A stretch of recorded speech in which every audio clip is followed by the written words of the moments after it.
Question d'Eric.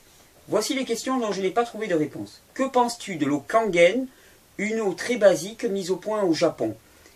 Je pense que c'est une bonne chose, sauf que voilà, elle est très basique. En matière d'eau, c'est très particulier parce que la bioélectronique de Louis-Claude Vincent recommande une eau plutôt légèrement acide. Parce que c'est pas parce qu'elle est acide et qu'elle est acidifiante. L'eau Kangen, pour moi, elle est beaucoup trop alcaline pour être consommée tout le temps par des gens. C'est-à-dire que c'est une eau de guérison très ponctuelle.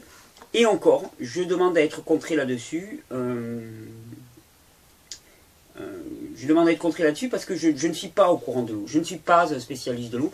D'ailleurs, de l'eau, je l'en consomme, je dirais pas de moins en moins, mais j'en consomme de plus en plus sous forme de jus de fruits, parce que je consomme tellement de jus d'agrumes, de jus comme ça, que j'ai de moins en moins besoin d'eau. Mais parce que j'en consomme des grandes quantités, et puis parce que mes reins filtrent enfin, ils commencent vraiment à être régénérés, à bien filtrer, ce qui fait que, voilà, le système commence vraiment à bien travailler. Donc en fait, quand je prends de l'eau, la plupart du temps, ce sont des plantes médicinales sous forme d'infusion. Et là, j'en bois tous les matins, mais je bois, allez, si je bois un litre sur la journée, c'est déjà pas mal. J'ai nettement réduit ma quantité. Surtout que boire de l'eau, surtout quand on a les reins qui ne filtrent pas, ça ne sert pas à grand chose, parce que ça fait que circuler dans le système. Je recommande plutôt de boire de l'eau citronnée, par exemple avec de l'astringence, ou de l'eau avec des plantes médicinales astringentes à l'intérieur, qui vont vraiment activer la lymphe, qui vont activer le fonctionnement rénal et qui vont servir à quelque chose.